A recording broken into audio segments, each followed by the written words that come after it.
Hello बच्चों, कैसे हो आप सब। उम्मीद करते हैं सभी लोग अच्छे होंगे। तो चलो आज मैं फिर इस वीडियो में उड़ान सीरीज का क्वेश्चन लेकर आया हूं।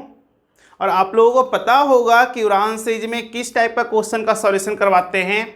तो आप लोगों को नहीं पता तो फिर मैं एक बार रिपीट कर देता हूं कि उड़ान सीरीज में जो questions previous year JEE main and advance में पूछा गया है उसी की सॉल्यूशन हम लोग करवाते हैं। ठीक है, तो चलो आज इस वीडियो में भी JEE मेन एंड एडवांस में कुछ पूछा गया क्वेश्चन को ही सॉल्व करवाना सिखाएंगे आप लोगों को। तो पहले एक बार क्वेश्चंस को आप लोग रीड करके देख लो कि क्या गिवन है, क्या पूछा गया है। पहले एक बार क्वेश्चन को समझ लो अच्छी तरह से, फिर मैं उसकी सॉल्यूशन बताता हूं आप लोगों को। चलो देखो, आई थिंक आप लोग क्वेश्चन को एक बार रीड कर चुके होंगे, तो मैं उसकी सॉल्यूशन पे आता हूँ। सब देखो, दिया गया है यहाँ पे कि आयरन का 3 आइसोटोप्स है। आयरन का 3 आइसोटोप्स है। अब जिन बच्चों को आइसोटोप्स का मतलब नहीं समझ में आता है वो अभी समझ लो। सब आइसोटोप्स किसको बोलते हैं, क्लियर। तो देखो, atoms of same element, atoms of same element which have same atomic number but different atomic mass या mass number।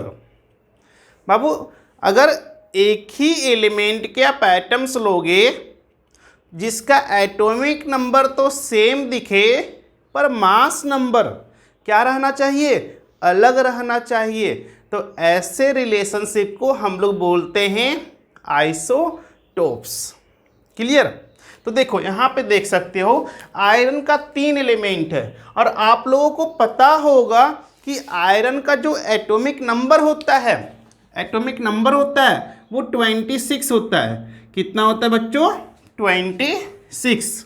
तो यहाँ देखो, एटॉमिक नंबर तो तीनों का सेम दिख रहा, एटॉमिक नंबर तो तीनों का क्या दिख रहा, सेम दिख रहा, लेकिन मास नंबर ऊपर देखो, मास नंबर क्या है, तीनों का अलग है।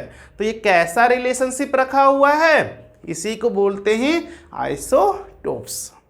क्लियर।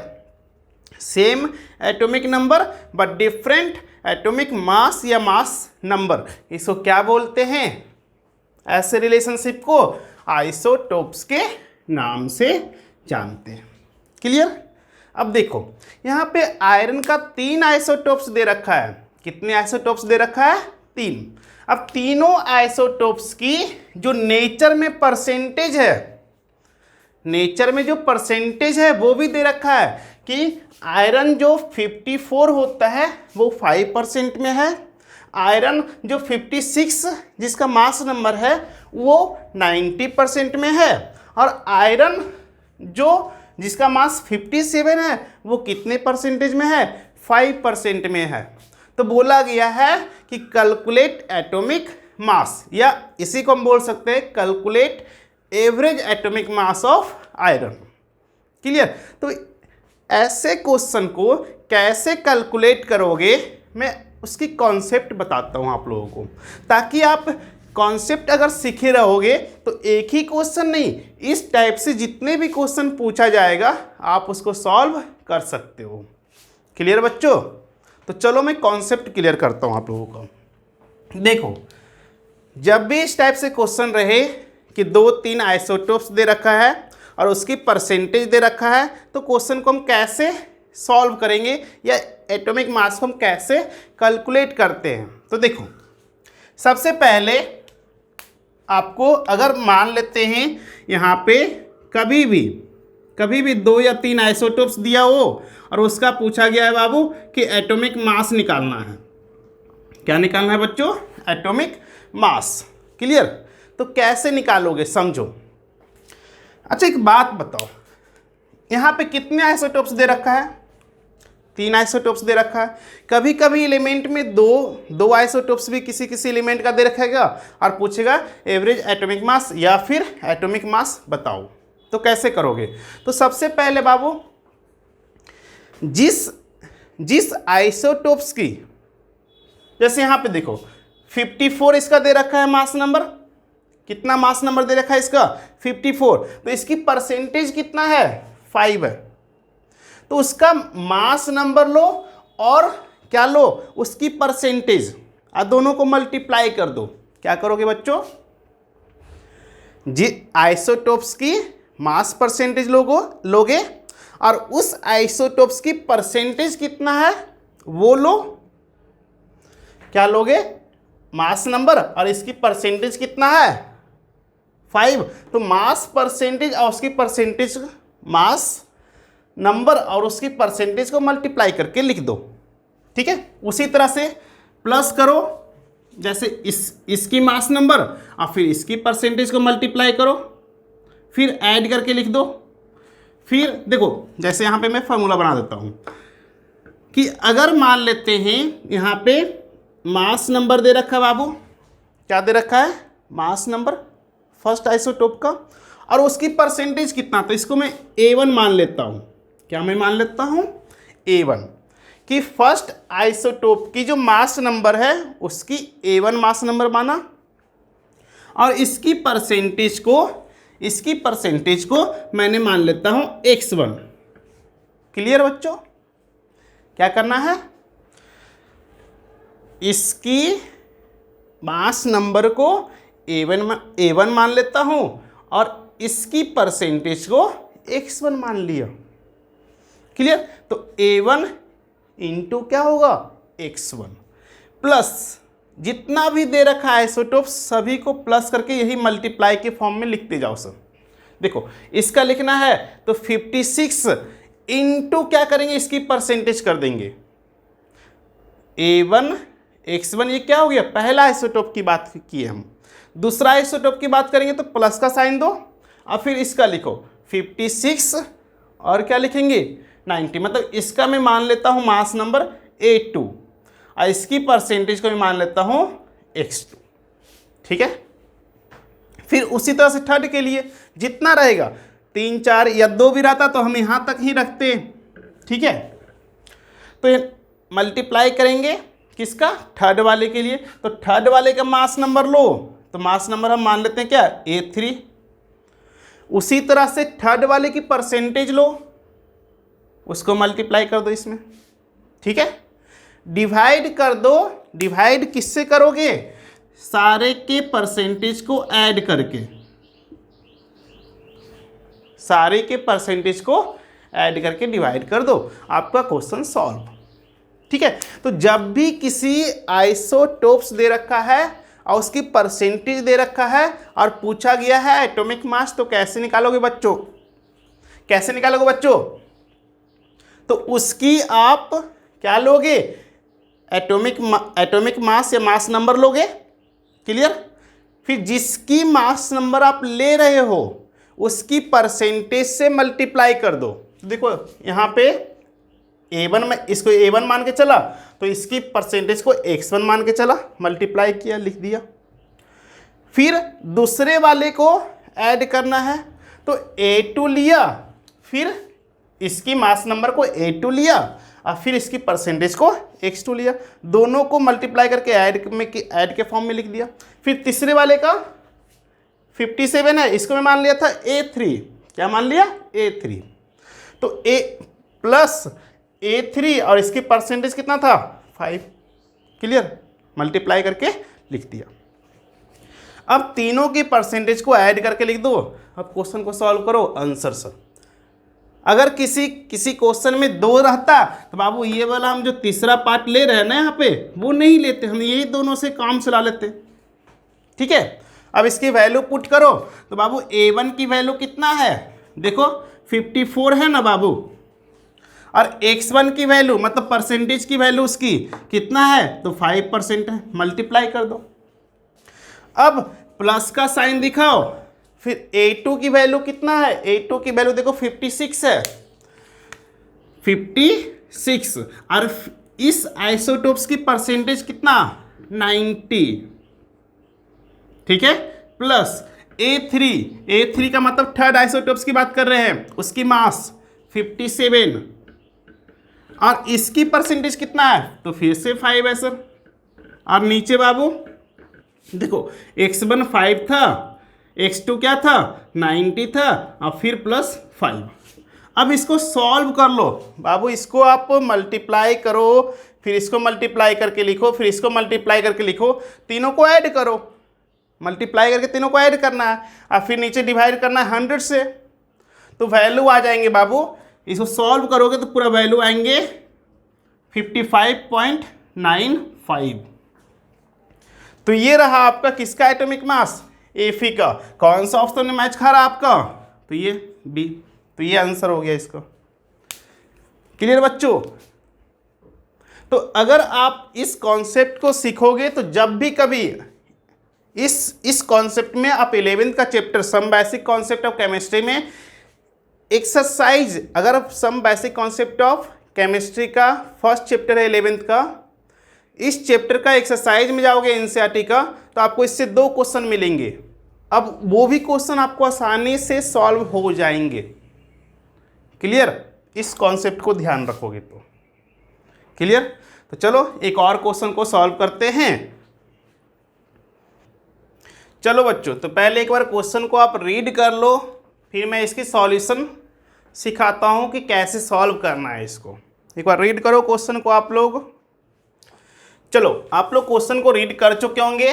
तो इस क्वेश्चन में बोला गया है कि कितने मोल 1 केजी में कितने मोल इलेक्ट्रॉन है। आपको नंबर ऑफ इलेक्ट्रॉन निकालना है, कितना में 1 केजी में। बच्चों अच्छे से समझ लो, क्वेश्चन क्या बोला गया है कि 1 केजी में नंबर ऑफ इलेक्ट्रॉन कितने हैं। क्लियर, तो मैं आप लोगों को सॉल्यूशन बताता हूं। देखो, यही ना बोला गया बाबू, how many electron, how many moles of electron in 1 kg. 1 kg में कितने मोल इलेक्ट्रॉन है। तो चलो इसका सॉल्यूशन बताता हूं। जैसा कि आप लोगों को पता होगा कि 1 इलेक्ट्रॉन का जो मास होता है, 1 इलेक्ट्रॉन का जो मास होता है वो होता है बाबू 9.108 इंटू 10⁻30⁻31 kg। एक इलेक्ट्रॉन का जो मास होता है 9.108 इंटू 10⁻31 kg होता है एक इलेक्ट्रॉन का मास। तो मैंने क्या सिखाया बच्चों, समझो यहाँ पे।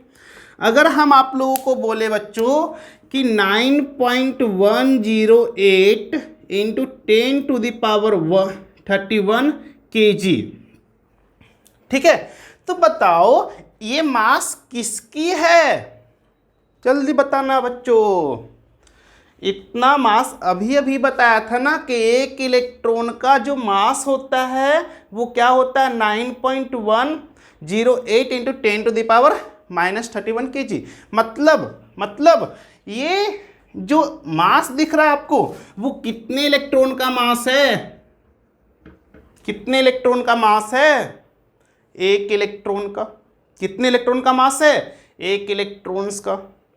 तो बाबू आप लोग जानोगे यहाँ पे, समझोगे कि जब इतना केजी का, इतना जो मास है वो एक इलेक्ट्रॉन का है, तो 1 केजी में कितने इलेक्ट्रॉन होंगे। ये सब तो क्वेश्चन आप लोग बचपन में भी पढ़ते हो 9th में कि इतना मास में 1 इलेक्ट्रॉन है। तो हम बोलना चाहते हैं कि 1 केजी में कितने इलेक्ट्रॉन्स होगा, तो ये नंबर क्या होगा, डिवाइड में जाता है सर। कहाँ जाता है बच्चों, अगर 1 केजी के लिए निकालना है तो ये नंबर किधर जाएगा, डिवाइड में जाता है। तो क्या होगा बच्चों, 1/9.108 इंटू 10⁻31 इलेक्ट्रॉन। ये कितने इलेक्ट्रॉन आ गया, इतना इलेक्ट्रॉन आ गया बच्चों कि 1 केजी में कितने इलेक्ट्रॉन है। ये निकला कितना 1/9.108 इंटू 10⁻31।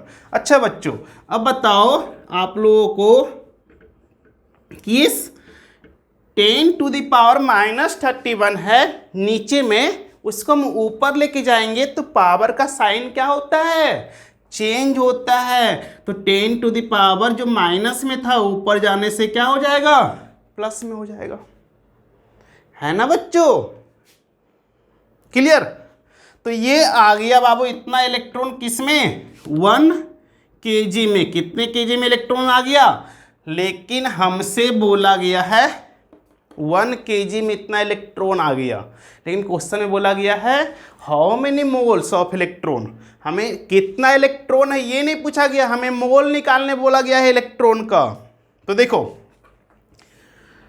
नंबर ऑफ मोल कैसे निकालते हैं बच्चों, नंबर ऑफ मोल कैसे निकालते हैं, नंबर ऑफ मोल कैसे निकालते हैं बच्चों।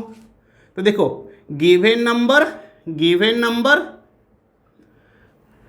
ठीक है, या नंबर ऑफ, डायरेक्ट लिख देता है यहाँ पे, गिवन नंबर छोड़ दो, number of electron divided by 6.023 into 10 to the power 23, ठीक है। ये number of electron, number of mole निकालना हो तो क्या लिखेंगे, number of electron divided by, इस नंबर से डिवाइड करते हैं। फॉर्मूला क्या हो गया नंबर ऑफ मोल निकालने का, तो number of electron divided by ये number of electron divided by 6.023 into 10 to the power 23। अब इस वैल्यू, इस फॉर्मूला से हम लोग क्या निकाल लेंगे, नंबर ऑफ इलेक्ट्रॉन निकाल लेंगे बच्चों, क्लियर। तो देखो अब बताओ कि नंबर ऑफ इलेक्ट्रॉन कितना आया, तो मेरा इतना आया बाबू, सही बात है ना, नंबर ऑफ इलेक्ट्रॉन तो इतना ही ना आया जी। तो देखो नंबर ऑफ इलेक्ट्रॉन को ऊपर लिखना है 31, 10 टू द पावर 31 यहाँ पे था ना जी, और डिवाइड किए थे, डिवाइड की क्या है ऐसा, इतना इलेक्ट्रॉन था और डिवाइड किससे करना हमको, 0.6.023 इंटू 10 टू द पावर 23 से। अब आप लोग खुद बताओ बच्चों, ये नंबर तो नीचे आ जाएगा ना जी, 10 to the power 31 divided by ये, तो ये नंबर तो नीचे आएगा, तो हम लोग इसको लिखेंगे 10 टू द पावर 31 और इसको, इस नंबर को नीचे आएगा तो कुछ ऐसा, इंटू 6.023 और इंटू क्या है बाबू 23, ये क्लियर, कि कोई दिक्कत है यहाँ पे, बोलो। अब एक बात बताओ, अगर हम इसको सॉल्व करें अच्छे से, तो बाबू ये 10 टू द पावर 23 तो ऊपर जाएगा ना, और 10 टू द पावर जो 23 है उसमें साइन क्या दिखा रहा है यहाँ 23 का, प्लस में है, तो ऊपर जाएगा तो क्या होगा, माइनस होंगे। 10 टू द पावर 23 अगर ऊपर जाएंगे तो क्या हो जाएगा, -23 होगा, है कि नहीं। तो यहाँ पे देखो 10 to the power 31 into 10 to the power -23 divided by क्या हो जाएगा, 9.108 इंटू 6.023। अब इसको सॉल्व करोगे बच्चों तो कितना आएगा, खुद से बताओ। यहाँ पे 31 है, अब माइनस कर दो, 31 में माइनस करो कितना 23 को, तो कितना आ जाएगा बच्चों 10 टू द पावर 8 आएंगे, और नीचे क्या रहेगा 9.108 इंटू 6.023। अब ये ऑप्शन देख लो, ये मोल आया, number of mole of electron, ये आंसर है बाबू आपका, number of mole of electron. ये तो ये किस ऑप्शन में मैच खा रहा है आपको एक बार देख लो। तो फर्स्ट ऑप्शन में तो नहीं था बाबू, सेकेंड में भी नहीं है, थर्ड में भी नहीं है, किस में है, डी, क्लियर। तो इस क्वेश्चन का आंसर क्या हो जाएगा, डी। सबसे पहले एक बार और मैं रिपीट कर देता हूं आप लोगों को। देखो क्वेश्चन में बोला गया था कि 1 kg में कितने मोल इलेक्ट्रॉन है, 1 kg में कितने मोल इलेक्ट्रॉन है। तो देखो इतना kg में एक इलेक्ट्रॉन होता है, तो 1 kg में कितना होगा, तो ये डिवाइड जाता है सर, ये बचपन में पढ़ते हो आप, ठीक है। तो 1 kg में इलेक्ट्रॉन इतना आ गया, अब ये इलेक्ट्रॉन 1 kg में आया, लेकिन हमसे इलेक्ट्रॉन तो पूछा नहीं था, हमसे पूछा तो 1 kg में कितने मोल आएंगे, तो मोल निकालना था हमें। क्लियर? तो मोल निकालने के लिए क्या करते हैं, number of electron divided by इस नंबर, इसको एवोगाड्रो नंबर भी बोलते हैं। ठीक है, तो ये अब ये देखो नंबर ऑफ इलेक्ट्रॉन तो इधर निकला था, उसको पुट किया, इस नंबर से डिवाइड किया, सॉल्व किया, जो वैल्यू आया वो क्या हो गया, नंबर ऑफ मोल आया 1 kg में। ठीक है, तो ये भी क्वेश्चन सॉल्व, और इस तरह से जितने भी क्वेश्चन है आप लोग सॉल्व कर सकते हो अब। क्लियर? इसी तरह से अब नेक्स्ट वीडियो में हम आप लोगों के लिए फिर से उड़ान सीरीज का क्वेश्चन लेकर आएंगे, और जैसा कि आप लोगों को पता है कि उड़ान सीरीज में किस क्वेश्चन का सॉल्यूशन करवाते हैं, पता है ना, JEE मेन एंड एडवांस में पूछा गया क्वेश्चन का ही सॉल्यूशन करवाते हैं। ठीक है बच्चों?